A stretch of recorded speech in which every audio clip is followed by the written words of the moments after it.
চাঁদপুর মাছঘাটে তাজা ইলিশের পাশাপাশি বিক্রি হচ্ছে লোনা ইলিশ ও মাছের ডিম। বেড়েছে দেশীয় মাছের আমদানিও। বিস্তারিত জানাতে যুক্ত হচ্ছেন সহকর্মী শরীফ আহমেদ।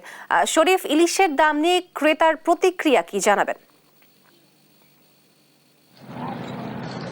জি, আপনি যেমনটি বলছিলেন, চাঁদপুর মাছঘাটে আমরা আজ সকাল থেকে দেখেছি যে ছোট যে ইলিশ সেটির কিন্তু সরবরাহ বেড়েছে।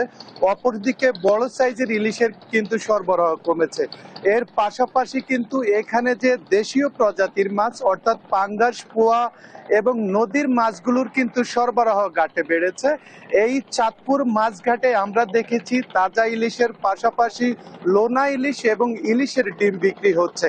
আমি যদি আজ আপনাকে ইলিশের দামটা জানাই, 1 কেজি সাইজের যে ইলিশ সেটি বিক্রি হচ্ছে 1800 থেকে 1900 টাকা এবং 700 থেকে 900 গ্রামের যে ইলিশ সেটি বিক্রি হচ্ছে 1500 থেকে 1600 টাকা। আর যেটি হচ্ছে 600 গ্রামের ইলিশ সেটি বিক্রি হচ্ছে 1200 থেকে 1300 টাকা।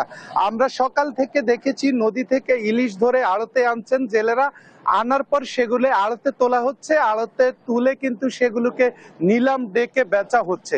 আমি এখানে যারা পদ্মা মেঘনার জেলে রয়েছেন তাদের সাথে কথা বলেছি, তারা বলছেন যে তারা কিন্তু তাদের জালে কাঙ্ক্ষিত ইলিশ ধরা পড়ছে না।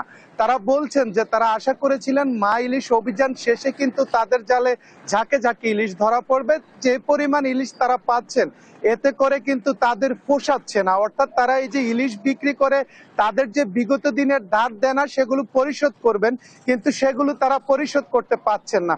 অপরদিকে এখানে যারা আড়তদার রয়েছেন অর্থাৎ ইলিশ বিক্রেতা রয়েছেন তাদের সাথেও আমি কথা বলেছি, তারা আমাকে জানিয়েছেন যে আসলে ইলিশের আমদানি কিন্তু ঘাটে কম, এর জন্য কিন্তু দামটা কোনোভাবেই কমছে না। এখানে দেশের বিভিন্ন জায়গা থেকে কিন্তু তাজা ইলিশ কেনার জন্য ক্রেতারা আসেন এবং লোনা ইলিশ, ইলিশের ডিম কেনার জন্য কিন্তু ক্রেতারা আসেন। আমি তাদের সাথেও কথা বলেছি, তারা আমাকে যেটি জানিয়েছেন যে আসলে তাদের কাছে ইলিশের দাম কিছুটা চড়া মনে হচ্ছে, আরো কিছুটা দাম যদি কমে আসতো তাহলে কিন্তু তারা স্বাচ্ছন্দ্যে ইলিশ ক্রয় করতে পারত।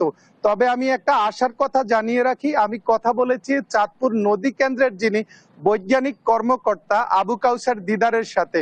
উনি বলেছেন যে এই গতকালকে যে পূর্ণিমা কোয়ার্টারটি চলে গেছে এটিকে কেন্দ্র করে কিন্তু নদীতে জেলেদের জালে ঝাঁকে ঝাঁকে ইলিশ ধরার ইলিশ পাওয়ার একটা সম্ভাবনা রয়েছে। তো ইলিশের যদি প্রাপ্যতা বাড়ে, ইলিশের আমদানি যদি ঘাটে বাড়ে তাহলে দাম কিছুটা কমে আসবে। তো এই ছিল চাঁদপুর মাছঘাট থেকে আমার কাছে। আপনাকে ধন্যবাদ শরীফ। চাঁদপুর মাছঘাট থেকে সরাসরি যুক্ত ছিলেন আমাদের সহকর্মী।